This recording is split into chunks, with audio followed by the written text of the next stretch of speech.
Bismillah, wassalatu wassalamu ala rasulillah wa ala alihi wa sahbihi amma ba'd. Assalamu alaikum wa rahmatullahi ta'ala wa barakatuh. Je vous souhaite le bienvenu tous et toutes dans ce nouveau tutoriel consacré pour le cours de bioinformatique qui sont destinés pour les étudiants de première année master toxicologie et biochimie. Euh, je vous rappelle, donc la dernière fois, nous avons eu une large discussion sur les motifs de type nucléique. Donc, la question la plus importante, c'était derrière l'objectif. Donc, pourquoi tout simplement on cherche des motifs nucléiques, que ce soit au sein des fragments d'ADN ou de l'ARN. Donc, et là, nous avons donc vu pas mal d'exemples envers donc donc envie de répondre à cette question. La plus importante, c'était sur la recherche des gènes à l'intérieur d'un fragment nucléique inconnu ou à l'intérieur d'un génome. Donc, nous avons également euh, donc, parlé de ce qu'on appelle les signaux des gènes. Et ces signaux sont en fait des motifs, euh, des motifs qu'on peut retrouver à l'intérieur donc d'un fragment de gène ou d'un génome tout entier, euh, donc qu'on peut utiliser afin de fouiller sur un gène à l'intérieur de notre fragment d'ADN. Ou lorsqu'on veut, par exemple, euh, euh, euh, chercher ou trouver des gènes spécifiques à l'intérieur de notre fragment d'ADN. Et là, on utilise des signaux, bien entendu, spécifiques pour ce gène-là. Donc, les signaux d'ADN, les signaux plutôt de gènes. Donc, nous avons parlé des plus importants d'entre eux. À titre d'exemple, les régions régulatrices qu'on retrouve en amont des gènes, tels que euh, les, la boîte Tata Box. Il y a encore donc les amplificateurs, comme il y a euh, des motifs ou des régions régulatrices qu'on dénomme donc silencieuses. Euh, donc, leur présence indique la présence en aval par la suite du gène. Encore, il y a en aval du gène, donc vers la fin du gène, il y a une région ou un motif euh, donc, qui est propre toujours, indiquant propre au gène et indiquant la terminaison du gène, telle que la queue poly A, dont on retrouve au sein de l'ADN sous forme de poly-T. Plusieurs bases ou nucléotides T qui vient successivement l'un ou l'une après l'autre, indiquant la terminaison du gène et donc la présence du gène lui-même. Il y a également d'autres régions euh, quand on a classé en tant que signaux de gène, c'est ce qu'on appelle donc la limite, ce sont des motifs donc, qui se trouvent normalement euh, à la limite entre les exons et les introns. Et comme vous savez, les gènes des prokaryotes est construit par une alternance de exons et des introns. Les exons dont nous avons parlé la dernière fois, c'était les régions codantes. Donc les exons, ce sont les régions codantes qui vont être gardées même après l'étape de maturation au sein dans notre ARN1 et vont par la suite être traduites à la protéine codée par ce gène-là. Alors que les introns, ce sont les régions non codantes. Et ils vont être enlevés lors du processus de maturation de l'ADN. Donc, à la limite, entre chaque exon et intron, il y a un motif caractéristique pour ces régions-là, qui est composé d'un certain nombre de nucléotides ou de bases. Donc, la présence de ces motifs-là qu'on retrouve normalement entre chaque exon et intron indique la présence d'un gène, parce que ces motifs-là n'existent qu'entre ces deux, ces deux régions différentes de l'ADN, l'exon et l'intron. Et ces exons et ces introns, ils n'existent qu'à l'intérieur d'un gène. Et donc, la présence de ce motif délimitant les exons des introns, donc indique indirectement la présence d'un gène. Donc, il y a pas mal d'autres choses que l'on a vues également la dernière fois, notamment celle dont on a parlé et qui concerne les ORF, qui est également en français cadre de lecture ouverte. Cadre de lecture ouverte. Donc, nous avons pu compter ou dénombrer 6 cadres de lecture différentes pour un fragment nucléique, pour un fragment du type nucléique. Donc, dénommé ainsi ORF1, au cadre de lecture 1, ORF2, cadre de lecture 2, ORF3, cadre de lecture 3, ORF4 ou cadre de lecture 4, ORF5 ou cadre de lecture 5, et finalement ORF6 ou cadre de lecture 6. À propos, nous avons commencé à partir de la reine, là où nous avons pu dénombrer 3 différents cadres de lecture ouvertes, mais vous savez, comme bioinformatique, on n'utilise pas des bases de type uracile, donc U, ce qui veut dire que il y a 4 bases seulement qu'on utilise en bioinformatique. Ce sont le A, T, C, G. Ce qui veut dire qu'on ne peut pas, en bioinformatique, on ne peut pas faire en fait la distinction entre un fragment de type ARN ou un fragment de type ADN. C'est pour cela, et toujours en bioinformatique, lorsqu'on veut, par exemple, déterminer les différents cadres de lecture, on va commencer par le brin dont nous avons entre les mains. Donc, on va faire directement une lecture détriblée de la première manière, donc, dont on va commencer directement à partir de la première base, et ensuite on va, avec la deuxième et la troisième manière ou méthode de lecture, on va décaler avec une seule nucléotide et on commence à lire 3 par 3 nucléotides jusqu'à la fin de la séquence. Ensuite, on va construire, parce qu'on ne sait pas, est-ce que notre en fait, fragment est un fragment plutôt du type ADN ou ARN. C'est pour cela, donc, on considère que tout fragment nucléique est en principe un fragment d'ADN et on va avec cette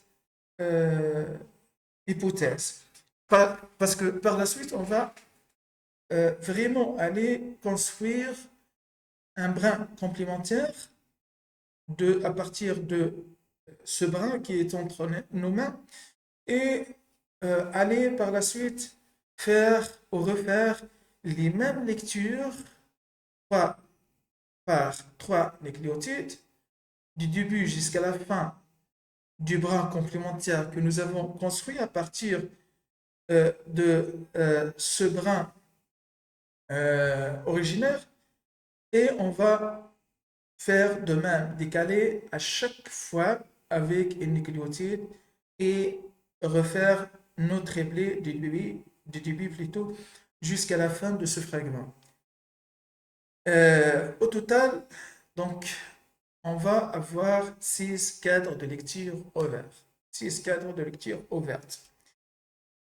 Donc, par la suite, et pour cette science-là, donc, j'aimerais vous parler un petit peu sur un outil bioinformatique très important qui nous facilite vraiment donc, les situations dans plusieurs cas. Cet outil s'appelle ORF Finder. ORF Finder.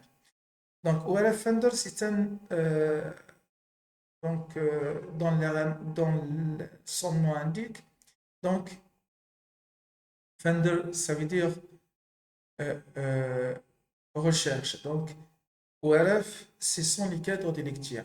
Ce qui veut dire que cet outil est spécialisé et spécifique plutôt à la recherche des différents ORF dans un fragment d'ADN, dans un fragment aux séquences nucléiques.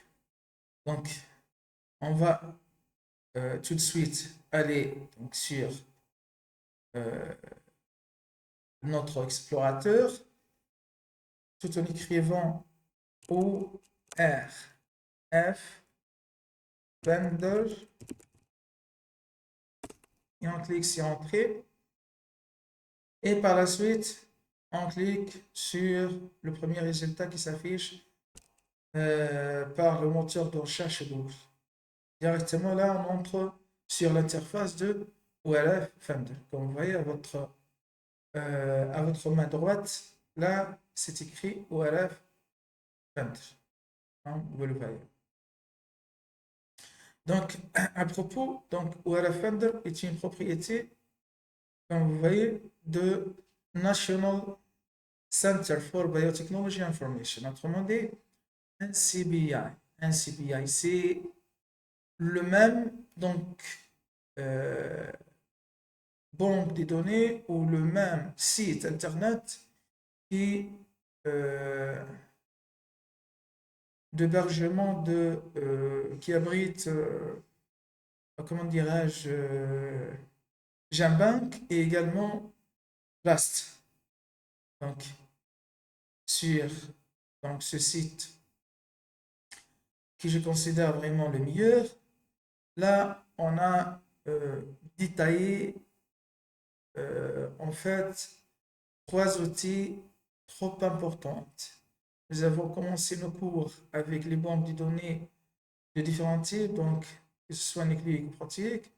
Et là, le premier qui était, comment dirais-je, c'était GenBank, qui est toujours la propriété de NCBI.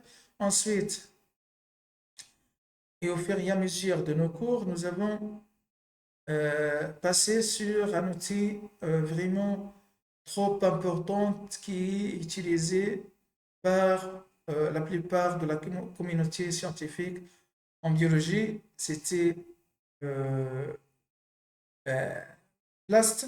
Donc, souvent on utilise BLAST N pour des séquences de type nucléique ou BLAST P ou protéine BLAST pour des séquences de type protéique. Donc, BLAST donc, est un outil d'alignement.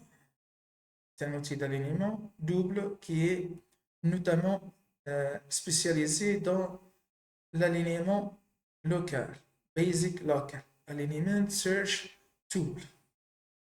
Alors, revenons un autre outil qui est également la propriété de ACBA qui est ORF Finder. Donc, sur l'interface de ORF Finder, on retrouve tout d'abord donc, une petite description détaillant donc, l'objectif de ORF Finder et également les caractéristiques donc, du système d'exploitation dont on peut donc qu'il peut supporter donc cet outil-là. Également, donc dans, vers la fin de cette petite description, là on peut apercevoir deux exemples. Il nous a donné deux exemples. Donc à explorer. L'exemple 1 et l'exemple 2. Ce sont en fait deux fragments nucléiques. Tout en cliquant sur l'un d'entre eux, on peut alors faire une recherche de tous les cadres de lecture ouvertes sur le fragment nucléique numéro 1 ou le fragment nucléique de l'exemple numéro 2. Or, dans notre cas, je vous ai déjà préparé donc mon propre fragment nucléique d'ADN. Donc c'est un fragment donc, vraiment important qui est bien entendu sous format FASTA, comme vous voyez. Donc, vous pouvez donc voir le signe ou le symbole de supériorité indiquant que cet fragment nucléique est sous format FASTA. Donc, ce que je veux faire par la suite, c'est tout simplement d'aller sélectionner donc, ce fragment d'ADN, copier,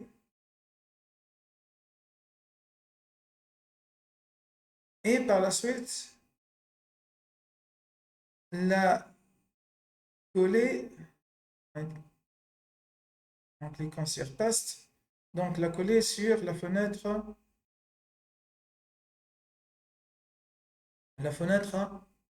spécifique à la mise des nos fragments nucléiques sur ORF Finder. C'est dans cette fenêtre qu'on doit mettre nos fragments d'ADN dont on veut faire une recherche ORF sur lui. Par la suite, là, comme vous pouvez voir, vous avez deux cases. Je vais zoomer un peu. Donc, deux cases. Là, vous avez from et vous avez to. From, c'est-à-dire quoi? C'est-à-dire si, par exemple, on a un grand fragment d'ADN et dans notre cas, on veut tout simplement aller sur une base ou nucléotide spécifique à l'intérieur de ce fragment d'ADN, dont on, bien sûr, c'est sa position à l'intérieur de notre fragment. Par exemple, on ne veut pas aller faire la recherche des ORF sur toute notre séquence du début à la fin. On veut tout simplement aller spécifier donc une zone ou une région spécifique sur cette séquence. Donc, on peut tout simplement mettre la nucléotide ou le numéro ou la position de nucléotide dont on veut commencer avec. Par exemple, ici, c'est la nucléotide numéro 50, à titre d'exemple, et jusqu'à la nucléotide, par exemple, numéro 500. Comme ça, donc, ORF Finder, il va tout simplement considérer la région entre la nucléotide 50 à 500. Donc, le reste des parts et d'autre, de part et d'autre de notre fragment de notre séquence ADN, donc il va être ignoré par cet outil. Là, en fait, pour notre séquence, on va prendre en considération la totalité de la séquence lors de recherche des ORF. Ensuite, il y a pas mal d'autres, dirais-je, options dont on peut, donc, au niveau de chacun, spécifier nos besoins. Par exemple, minimal ORF length, minimal ORF length plutôt, anti, that means nucleotide. Autrement dit, là, ou à travers cette option, on peut déterminer la longueur minimale des ORF. La longueur minimale des ORF. Ici, par défaut, c'est 75. 75, comment dirais-je, 75 triplé, 75, plutôt 75, voilà, triplé dans notre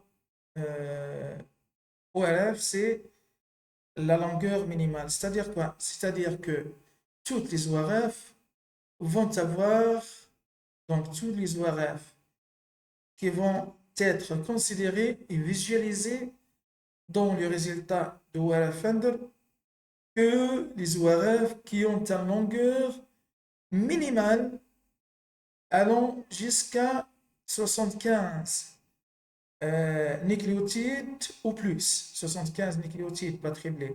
75 nucléotides ou plus. Donc, les ORF qui ont une longueur inférieure à celle-là, donc elles ne vont pas être affichées dans le résultat de ORF Finder. Parce que vraiment là, on va laisser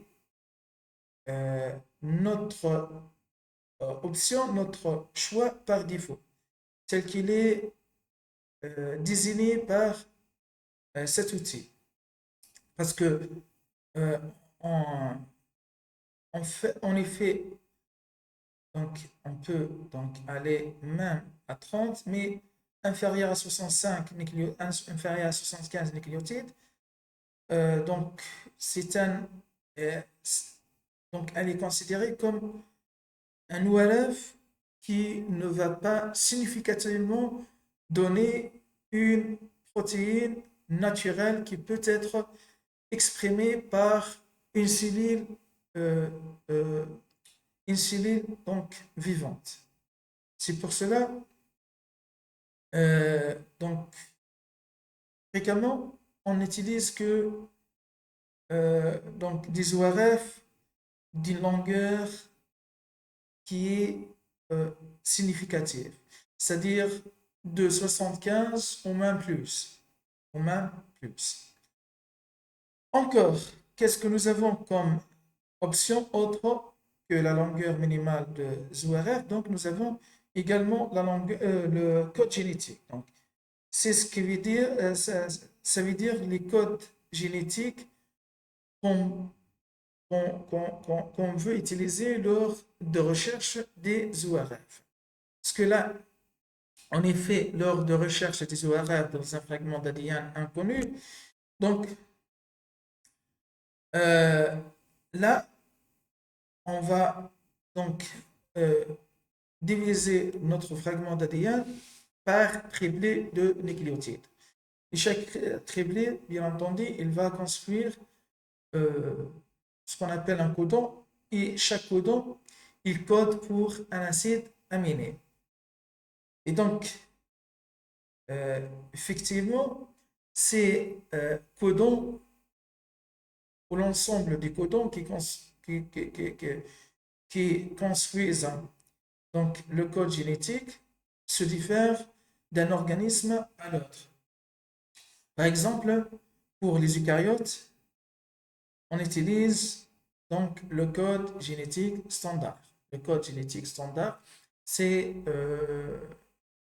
tel que le tableau qu'on voit fréquemment dans la génétique ou dans la biologie moléculaire. Donc, ça représente donc vraiment donc, le code génétique standard pour les eucaryotes.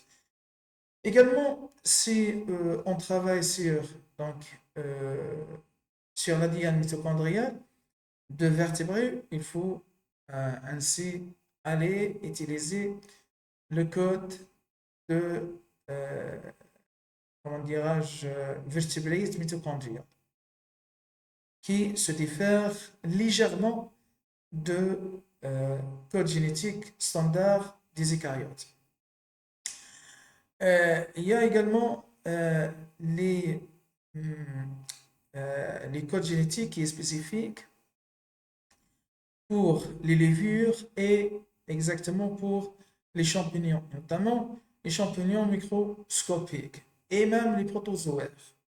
Et donc là, on peut spécifier à chacun, il y a également le code donc mitochondrial des invertébrés, et il y a encore pas mal d'autres types ou codes génétiques pour chaque organisme spécifique.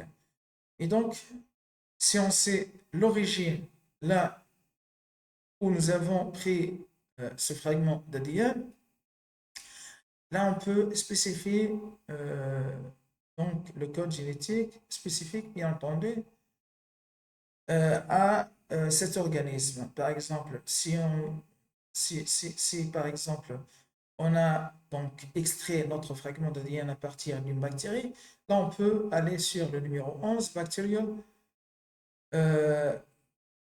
Genetic Code, donc pour travailler donc précisément et proprement avec la recherche des ERF. Et ainsi de suite. Si on a travaillé sur donc un être vivant supérieur tel que l'Homo sapiens, l'être humain, donc on va utiliser le code génétique standard. Donc je vous ai dit qu'il y a des différences légères entre ces différents codes génétiques. Et là, dans notre cas, et même si on ne sait pas l'origine, on ne connaît pas plutôt l'origine de notre fragment d'ADN, donc on laisse les choses sur son état par défaut, donc on laisse le code génétique standard. Par la suite, on a le ZORF Start Codon to Use. Ce qui veut dire le codon de démarrage. Donc, quel est le type de codon de démarrage qu'on veut utiliser dans notre cas? On veut spécifier dans notre cas. Là, par défaut, nous avons ATG marqué, donc c'est ATG only, c'est-à-dire uniquement ATG. ATG, c'est autrement dit le codon start ou le codon de début des signaux, le codon de démarrage, le seul codon de démarrage pour le code génétique standard. Néanmoins, il y a une légère différence entre les différents organismes. ATG, c'est autrement dit AUG sur l'ARN 1. Mais ici, donc, dans la bioinformatique, on parle de la bioinformatique, et alors on ne peut pas utiliser la base ou la nucléotide U, donc logiquement, à sa place, on retrouve T. C'est pour cette raison qu'on dit ATG à la place de AUG. Donc là, on peut spécifier AUG uniquement, et ainsi, ou à la fin s'il va chercher donc, les différents cadres de lecture, donc les 6 méthodes, les 6 différentes méthodes dont on a vu lors de la recherche des motifs. Donc, euh, en fait, ORF, elle va scanner notre fragment d'ADN. Donc, euh, et là où elle va retrouver le codon ATG, donc elle commence à considérer la traduction à partir de ce site-là, à partir de ce codon-là. Donc, ATG va être considéré comme le premier, euh, comme le premier triplé dans notre ORF. Et donc, elle va nous donner de la méthionine qui va être considérée ainsi comme le premier acide aminé euh, dans notre peptide ou dans notre protéine. Et on va avec jusqu'on retrouve donc euh, une des différentes ou un des différents triplés possibles pour l'arrêt de la traduction. Pour l'arrêt de la traduction. Parce que dans le code standard, on ne retrouve que 3 codons qui donnent la fin de signal de la traduction. Également, on peut retrouver 2 autres options sous ORF Source Codon to use. Il y a ATG and Alternative Initiation Codons, c'est-à-dire AIG ou des codons alternatifs pour le démarrage. Parce que dans les organismes, au niveau des différents autres organismes, or, euh, les eucaryotes ou les êtres vivants supérieurs, on peut retrouver d'autres codons d'initiation à la place de ATG qui remplacent le ATG chez les eucaryotes. Il y a d'autres codons d'initiation autres que ATG. Encore, et là, ORF Finder, donc il va commencer là où il retrouve ATG ou euh, les autres codons alternatifs chez les autres organismes qui peuvent être considérés comme codons d'initiation. Donc, là où il va retrouver ce type de codon indiquant le début du signal de traduction, donc il va commencer normalement la traduction et il va considérer ce triplé comme le triplé numéro 1 dans cette ORF. Également, nous avons ici Innocence Codon. Donc, c'est n'importe quel codon dont on peut utiliser comme codon de démarrage. Et là, vraiment, ORF Finder, il va commencer toujours dès le premier triplé qu'il va retrouver qu'il va croiser dans son chemin. Donc, là, si on a fini avec ces options, donc on va cliquer sur Submit afin que ORF Finder puisse démarrer son travail pour la recherche des différentes ORF. Donc voilà, donc vraiment il est rapide. Donc euh, nous a donc affiché le résultat de recherche des ORF dans notre fragment d'ADN. Donc, au-dessus, vous avez, comme vous voyez, donc une représentation graphique simple qui va vraiment générer une idée sur donc, le résultat des ORF que ORF Finder a trouvé concernant notre fragment d'ADN. Donc là, comme vous voyez, je vais zoomer un peu. Donc là, il nous a retrouvé donc un ORF qu'il a donc dénommé ORF1. Donc, c'est la plus grande ORF qu'on vous voyez. Donc, la longueur de cette bande ou de cette barre indiquant donc la longueur de l'ORF. Donc, par la suite, il y a d'autres ORF qui, dont la longueur est largement inférieure à l'ORF 1. Donc, nous avons par exemple l'ORF 8 ici, qui est en fait l'ORF qui vient après l'ORF 1, donc en termes de longueur. Par la suite, on a l'ORF 7, qui sont toutes les deux vraisemblablement et largement inférieures à la taille de l'ORF 1. Ben,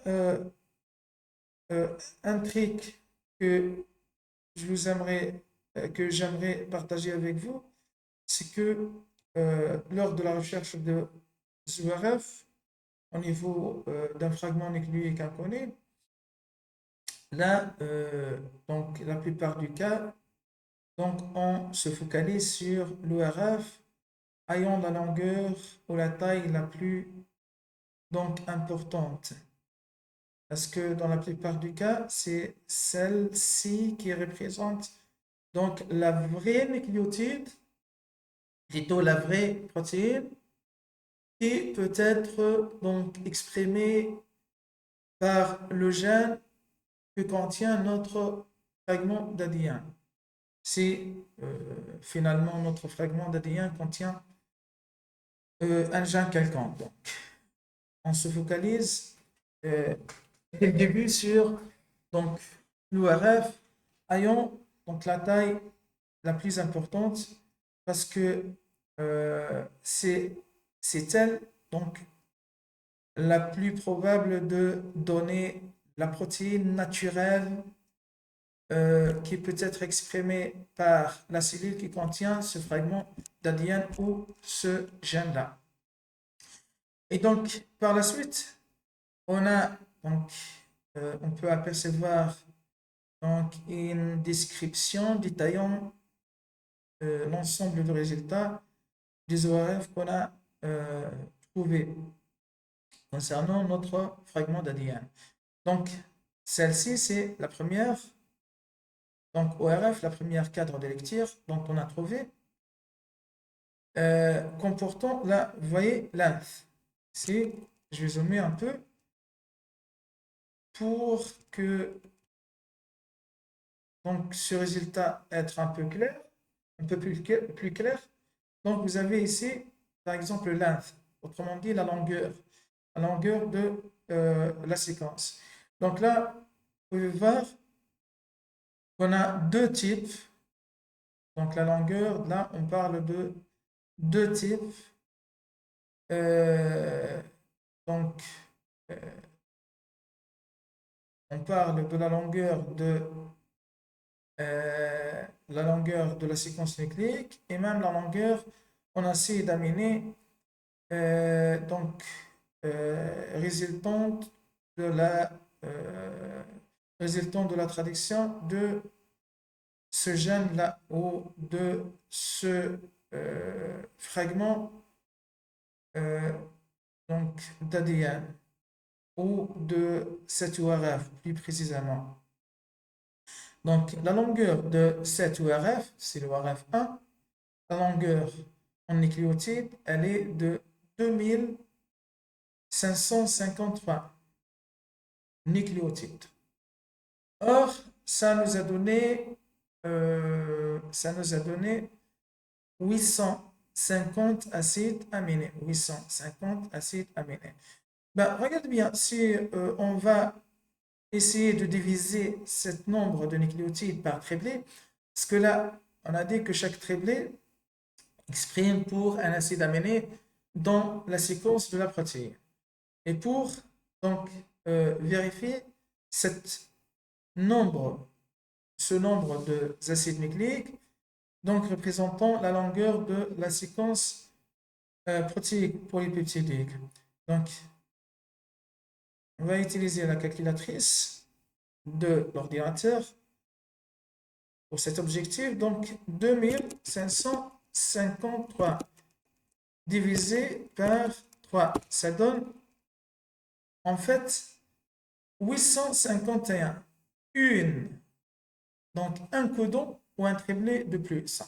Et là, ben, on n'a que 850 au niveau du résultat.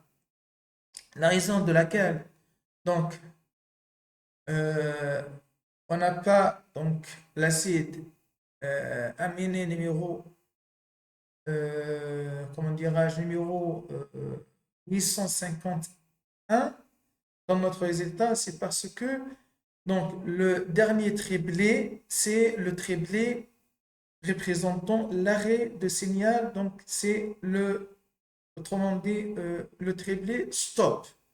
Donc c'est le codon stop aux fins de signal de traduction. Donc ce codon, ce triplé, ces trois nucléotides, donc ils vont être liés par en fait le ribosome, mais donc par cette lecture, donc le ribosome, il ne va pas correspondre, il ne faut pas correspondre cette lecture avec un acide aminé, mais il va lui correspondre par la dissociation de ces deux sous-unités, la petite et la grande sous-unité. Donc c'est un code, ce triplé de fin de signal, c'est un code qui ne va pas générer par la suite donc, un acide aminé, mais il veut transmettre un message très important au ribosome, c'est celui de l'arrêt de signal. Donc, il va lire les ribosomes, ce triplé, mais au lieu de donner un acide aminé, donc il va comprendre ce message en tant que fin de signal et donc ce qui va être généré suite à la lecture de ce triplé, c'est la dissociation, détachement des deux sous-unités de ribosome, l'une sur l'autre, et chacun, il va dans un chemin différent. Donc c'est pour cela on retrouve toujours un acide aminé de moins dans chaque ORF. Dans chaque ORF. Exemple ici, si on va compter, on va diviser cette longueur 270 sur 3, donc on va retrouver 90 au lieu de 89 et ainsi de suite pour les ORF restantes. Donc en fait, ici, regardez bien, nous avons la longueur en nucléotide de l'ORF et la longueur en acide aminé. Encore, nous avons la position de codon start, de codon de démarrage de traduction. Donc, c'est le premier nucléotide dans le triplé ATG, donc c'est A. Donc, A se trouve dans la position numéro 16 au niveau de notre fragment d'ADN. Et le codon stop, c'est le dernier donc, nucléotide dans le triplé stop qui représente la position 2568 dans notre fragment d'ADN. Dans notre fragment d'ADN.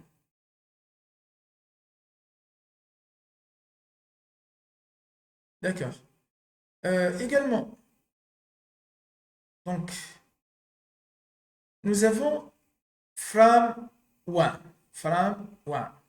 C'est la cadre 1, la cadre de lecture 1. Et ici, nous avons SINT. SINT, c'est-à-dire le brin.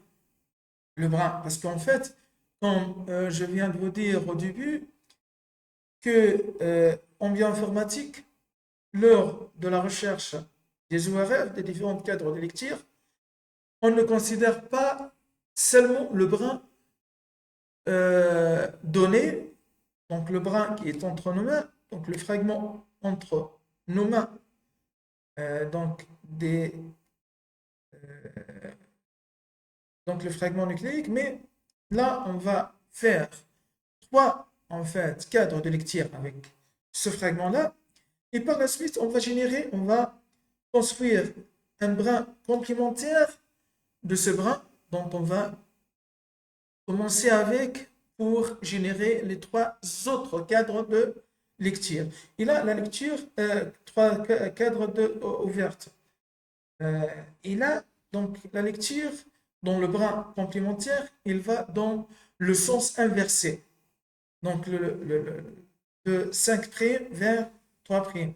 Parce que vous voyez que les deux brins d'Adien sont dits antiparallèles. C'est-à-dire, si l'un va de gauche à droite, donc 5' se trouve, ou l'extrémité 5' se trouve dans la gauche et son extrémité 3' vers la droite, donc le brin complémentaire, il va inversement, c'est-à-dire que son 5' dans la droite et son 3' vers la gauche. Et ainsi, donc si on va lire le premier brin d'Adien, donc de 5' du gauche à droite, donc l'autre brin va être lu donc inversement. Après sa construction, donc il va être lu de droite à la gauche, mais toujours la lecture se fait de 5' à 3', parce que réalité, dans la nature, la cellule vivante, donc il va faire la transcription de 5' à 3' et également la traduction de l'ARNM à la protéine de 5' également à 3'. On a toujours une seule direction de lecture et de traduction. Toujours 5', 3'. Donc, voyez bien, Fram, on a, c'est-à-dire cadre. Et là, nous avons identifié bon, auparavant 6 cadres de lecture ouvertes pour donc, un fragment d'ADN donné. 6 cadres de lecture ouvertes. Et regardez bien, pour Wala Fandom, donc, on ne va pas retrouver que 1, vous voyez 1, 2, il y a 2, il y a 3, mais il n'y a pas 4, 5 et 6. Pourquoi? Parce que tout simplement, ORF, il a sa propre manière d'afficher le résultat. ORF Fandom, il a sa propre manière d'afficher le résultat. Donc, regardez bien. Ici, par exemple, 1. Vous voyez, 1. 1, c'est-à-dire, il y a également, dans la colonne suivante, il y a plus. C'est-à-dire, 1, c'est la première cadre de lecture dans le brin sens, dans le brin d'origine. C'est le brin sens. On l'appelle le brin sens. Donc, et là, c'est la cadre de lecture numéro 1 dans le brin antisens, c'est-à-dire le brin complémentaire qu'on va construire par la suite afin de générer la cadre de lecture numéro 4, 5 et 6. C'est-à-dire quoi? C'est-à-dire que là, on entend parler par 1 plus, c'est-à-dire la première cadre de lecture. C'est la cadre de lecture générée à partir du brin originaire ou du fragment ou du brin sens. C'est le premier brin d'ADN qui est entre nos mains. Par la suite, 1 négatif, 1 moins, c'est-à-dire c'est le premier cadre, ou la première plutôt cadre de lecture ouverte dans le brin sens, anti-sens. Parce que, regardez bien, si on considère l'ordre suivant, donc avec le brin sens, nous avons cadre de lecture 1, cadre de lecture 2, cadre de lecture 3. Donc, il y a 3 cadres de lecture avec chaque brin. C'est-à-dire que avec le brin sens, le brin d'origine, on a 1 plus, donc le brin d'origine sens, donc est considéré comme positif, plus. Donc c'est pour cela on dit donc 1, la cadre de lecture avec le brin sens. Donc, c'est la cadre de lecture 1 plus, 2 plus et 3 plus. Pour le brin anti-sens, c'est le brin négatif, c'est le brin, autrement dit, complémentaire. Donc, on a également 3 cadres de lecture ouvertes.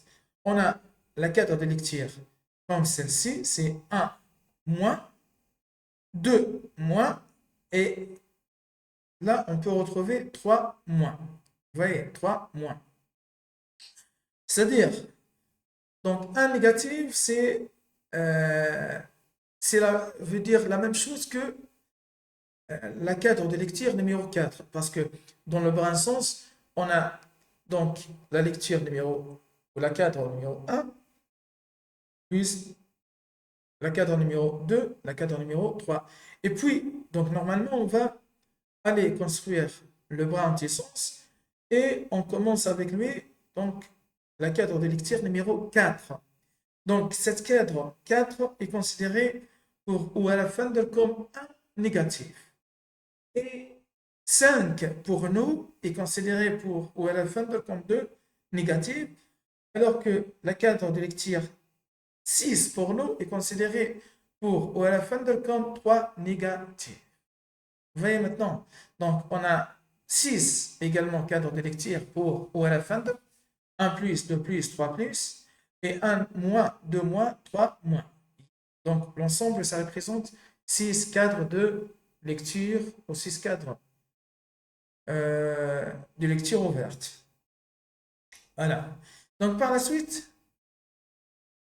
label. C'est-à-dire, et ce sont le nom. Donc c'est un nom au choix de l'Oualafend. Donc Oualafend, il va donner un nom pour chaque donc Oualaf qu'il a retrouvé. Donc ainsi on peut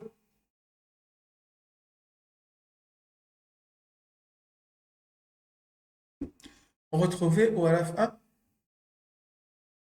Il y a Oualaf 8, Oualaf 12, Oualaf 7.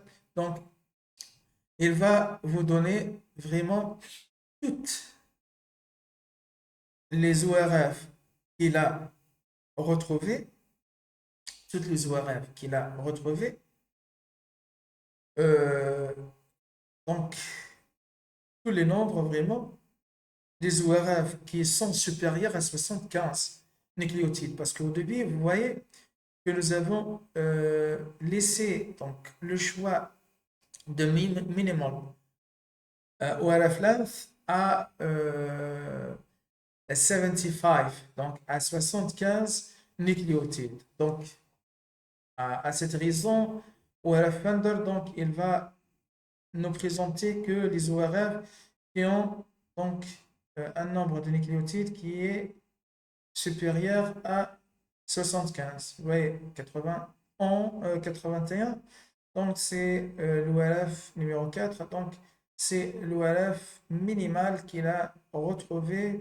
Donc, c'est l'ORF dans la taille la plus inférieure qu'il a retrouvé dans notre fragment d'ADN. Donc, mais toutefois, elle doit avoir un nombre ou une taille supérieure à 75 nucléotides. C'est-à-dire,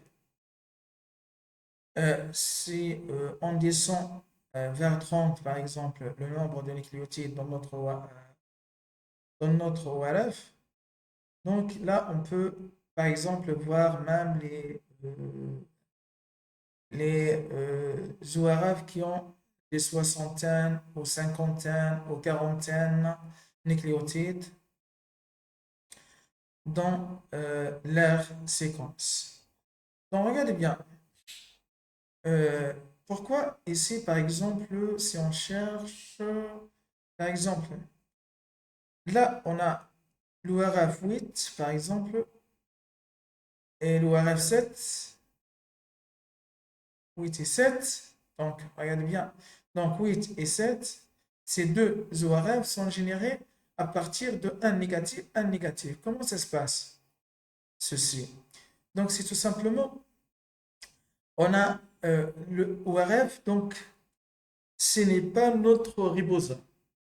En fait, le ribosome est une donc, entité intelligente dont les créateurs, Allah subhanahu wa ta'ala, a, donc, a créé pour remplir donc, un objectif donc, euh, que Dieu plutôt a défini sa donc, destination. Donc, euh, euh, euh, la création donc, de Dieu est vraiment complète. Donc, un ribosome, malgré que c'est une entité, donc un ribosome, malgré que c'est une entité minime à l'intérieur de la cellule vivante, mais elle se euh, donc faire la différence entre les différentes ORF. Donc, il ne va vraiment lire que la bonne ORF et il ne va générer que donc, la bonne protéine. Mais pour donc, la création des êtres humains, tels que ces outils, à titre d'exemple, ORF, donc, il va lire dans n'importe quel sens et il va générer donc plusieurs URF possibles. Euh, donc c'est pour cela donc le résultat donc on va vraiment tomber sur pas mal de sens de lecture et pas mal des ORF. Ainsi que l'ORF qui a touché donc la cadre de lecture numéro 4. Par exemple, ici nous avons comment dirais-je, un négatif représenté par l'ORF 8 et 7, c'est-à-dire là, euh, ces deux ORF sont originaires de la même cadre de lecture ouverte, c'est en fait la cadre numéro 4 pour nous, parce que c'est le premier dans le brin sens, anti-sens plutôt. Mais comment c'est passé? Parce que nous, au début, nous avons déterminé le codon, nous avons défini le codon de démarrage. Le codon de démarrage qui était ATG. Et donc, qu'est-ce qu'il va faire OLF Render? Donc, on va sur la représentation graphique, que ça va être donc plus clair. En fait, donc, OLF 8 et OLF.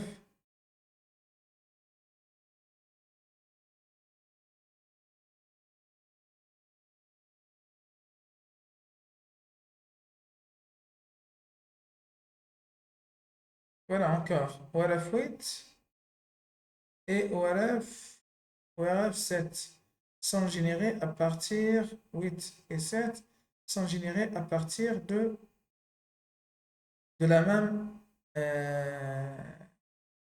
cadre de lecture. Donc en fait, regardez bien, le sens de lecture de brin, donc ceci est le sens de lecture de brin sens. Et ceci, vous voyez donc la tête du flèche, ceci donc est la direction de lecture de brin anti-sens. Je ne sais pas si c'est clair donc. Vous voyez la tête du flèche indiquant le sens de lecture du brin ou de cadre de lecture. Donc ça c'est pour l'ORF1, donc elle s'est générée à partir du cadre de lecture numéro 1 et donc c'est une lecture donc dans cette direction qui a touché donc le brin originaire, le brin sens. Et ceci, donc 7, vous voyez donc la lecture ou le sens de lecture indiqué par la tête du flèche se fait dans le sens inversé. Donc, parce que ces deux ORF, 7 et 8, sont généré à partir du brin anti-sens. C'est la cadre de lecture numéro 4. Ben, en fait, regardez bien. Celle-ci, c'est en gris. La bande en gris, c'est notre séquence. Donc, regardez bien. C'est en fait, par la suite de la troisième cadre de lecture, donc on va construire le brin complémentaire. Donc, c'est le brin anti-sens. Donc, le brin anti-sens, c'est un complémentaire de ce brin, mais la lecture se fait de, de 5' à 3'. Donc, 5' va être dans la droite et 3 dans la gauche. Donc, la lecture se fait de droite vers la gauche, de droite vers la gauche. Et ainsi, donc, OLFend, il va lire, donc il va scanner notre brin anti-sens, il va scanner hein, jusqu'à ce qu'il tombe ici sur ATG. Ainsi, il va commencer à considérer l'ORF et également il va commencer à faire la traduction de cette ORF en protéine. Donc, il va ici, à ce niveau, il va commencer à lire l'ORF numéro 7. Vous voyez, si on fait une projection, donc à ce niveau, il va commencer à lire l'ORF numéro 7. Donc, il va lire jusqu'ici, donc il va retrouver un codon stop. Et par la suite, il va arrêter donc la traduction, mais il va continuer à scanner donc ce fragment d'ADN jusqu'à la fin. Donc, par la suite de son scan, il va, à ce niveau, il va retrouver un autre, toujours dans la même cadre de lecture, c'est dans la cadre de lecture numéro 4. Donc, il va continuer toujours à scanner ce fragment jusqu'à la fin, mais au milieu, il va retrouver un autre codon d'initiation, un autre codon start pour cette même cadre de lecture. C'est toujours la cadre de lecture numéro 4. Donc, ainsi, il va commencer à considérer une nouvelle ORF et donc il va commencer également à traduire notre protéine. Il va donc continuer à lire donc triplet par triplet et à produire la protéine acide aminé par acide aminé jusqu'à ce point-là. Et où il va retrouver un codon stop, donc il va arrêter le signal et il va continuer toujours à scanner le reste de notre fragment anti-sens, mais il n'a pas trouvé encore un codon d'initiation, donc jusqu'à la fin, donc il va arrêter la lecture et donc il va vous afficher donc ces deux résultats, celui de ORF7 et ORF8 sous donc la même cadre de lecture ouverte qui est 1 moins pour 7 et 1 moins pour 8, c'est-à-dire la cadre de lecture 4 pour les deux ORF. On est d'accord?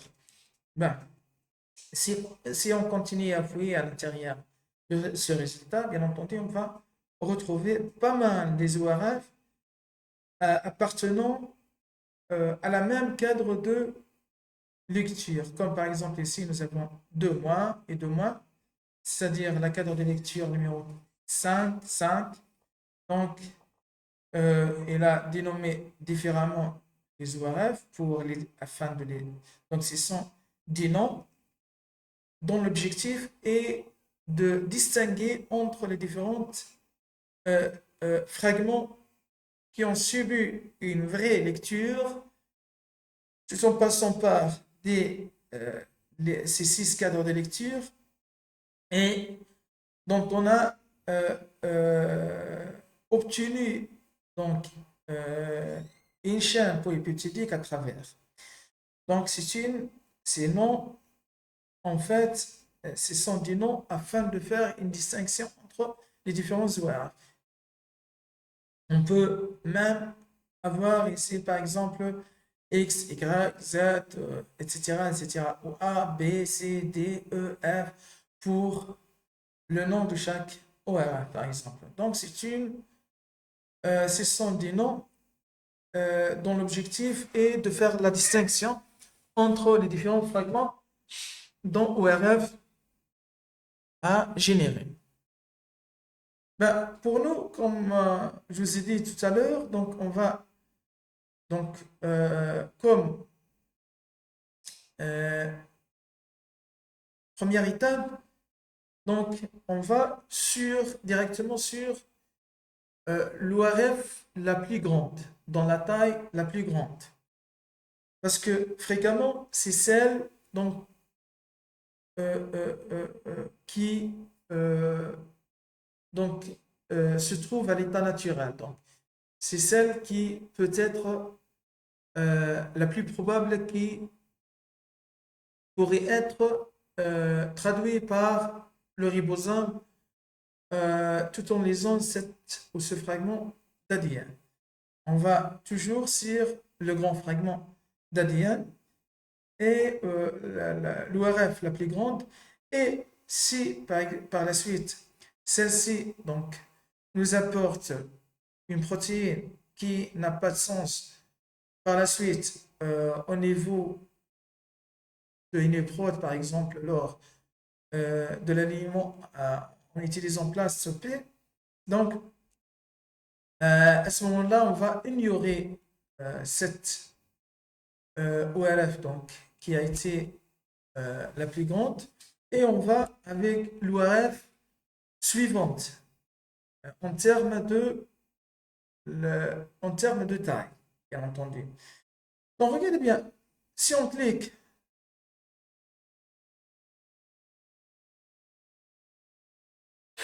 par exemple ici, si on clique ici, si on clique sur ce résultat, donc l'ORF1, il va ainsi dans cette fenêtre à votre gauche, il va vous présenter donc la protéine générée suite à la traduction de cette ORF. Comme vous voyez. Tout en commençant par M, la méthionine. La méthionine. Ensuite, vous pouvez par la suite aller directement sur ce bouton Blast et cliquer dessus. Donc, qu'est-ce qu'il va y avoir si on clique sur ce bouton-là? Donc, tout simplement, si on clique sur ce bouton-là, parce que Blast se trouve sur le même site, naturellement ainsi bien, donc il va donc ramener cette séquence protéique et il va directement la déposer sur l'interface de protéine Blast. Donc, au lieu de faire ça par vous-même à travers plusieurs étapes, donc là, il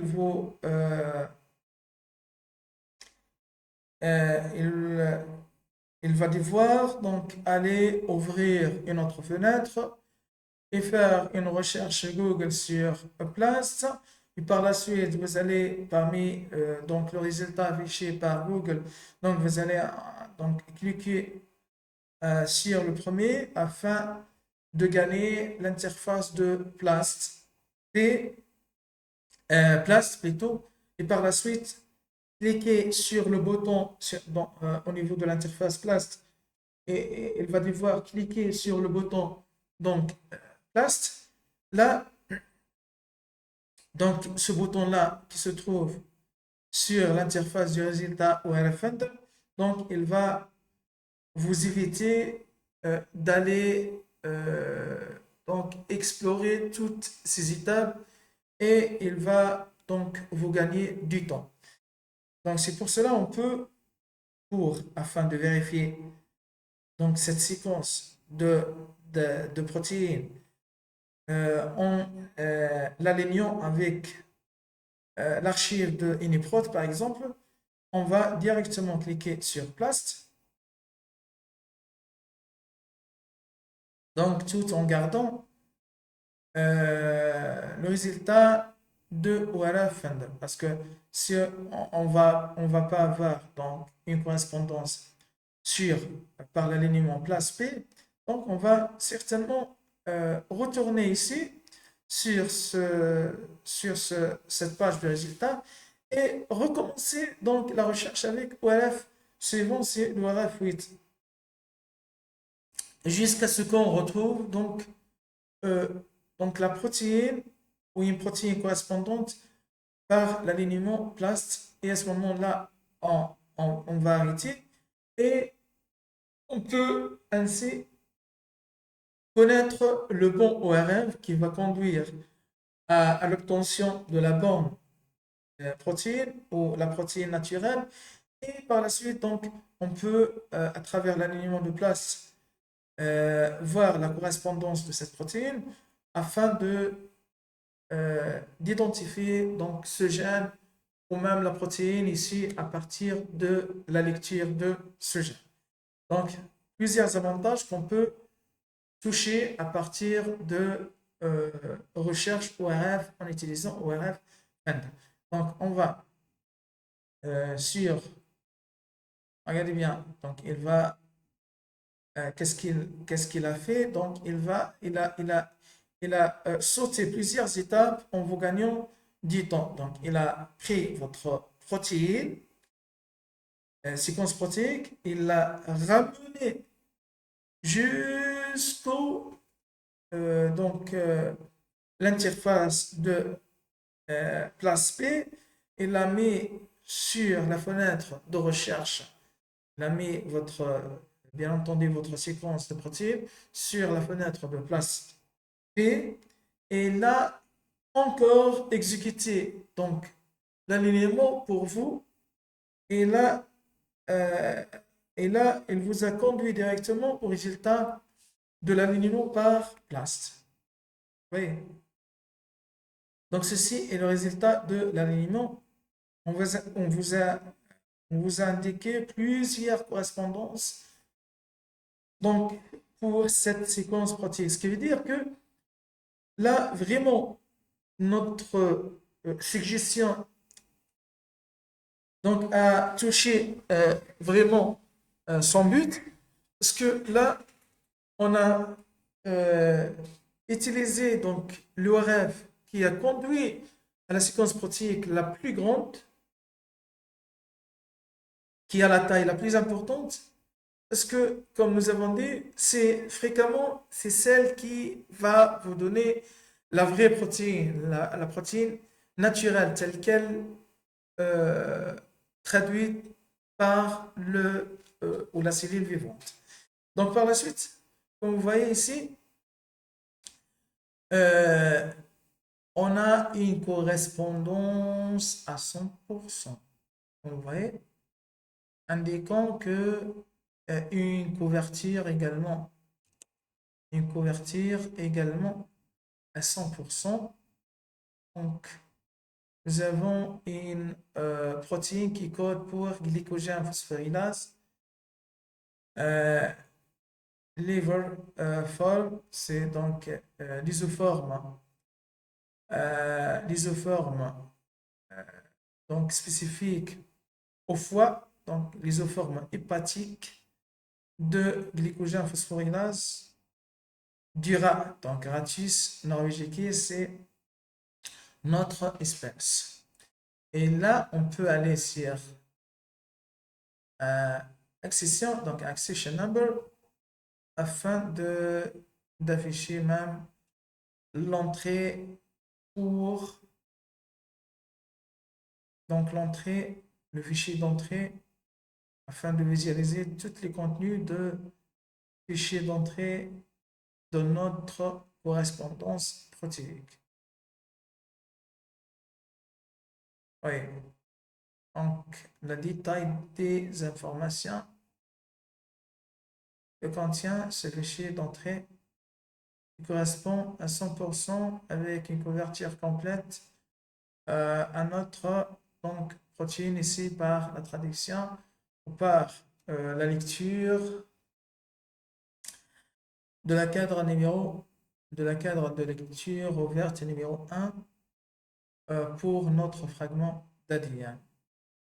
Donc si par exemple l'un d'entre vous, en fait, au lieu donc qu'il a choisi donc l'URF dans la taille plus importante et par la suite dans l'étape de l'alignement via place, donc elle n'a pas donc obtenu de correspondance protéique. Donc dans ce cas, il peut aller consulter l'URF suivant en termes de taille. Donc oui, ici, on va avec. Par la suite, si on n'a pas trouvé de correspondance avec 8, on va cliquer sur le suivant, c'est 12. Une fois on clique sur OLF12, donc directement OLF Finder, il va vous afficher donc, la protéine issue par cette OLF. Donc c'est OLF12. On va cliquer sur Place afin de rechercher donc comment dirais-je afin de rechercher donc une correspondance. Vous voyez ici qu'on a une correspondance avec un pourcentage d'identité donc à 28,89%. Donc ça veut dire qu'on a donc une protéine hypothétique également. Donc c'est un pourcentage donc, qu'on peut ignorer en comparaison avec donc, 7 pourcentage qui est à 200% qui concerne l'ORF numéro 1. Donc, ce qui veut dire que c'est cette protéine et que cette ORF, donc, c'est la vraie qui peut vous donner donc, la protéine naturelle une fois donc, ce fragment d'ADN ou ce gène lié par donc, le ribosome. Voilà. Donc, c'est tout donc, pour ce tutoriel. Donc, j'aimerais que vous avez donc pris pas mal d'informations, pas mal de nouvelles informations concernant la recherche des motifs des types nucléiques, donc son objectif et même donc, la recherche des différents ORF sur une séquence ou un fragment nucléique et donc l'utilisation de cet outil qui n'est autrement que ORF Finder afin de déterminer les différents cadres de lecture donc ouvertes possibles dans un au niveau d'un fragment donc d'ADN. Donc à la prochaine fois si Dieu le veut.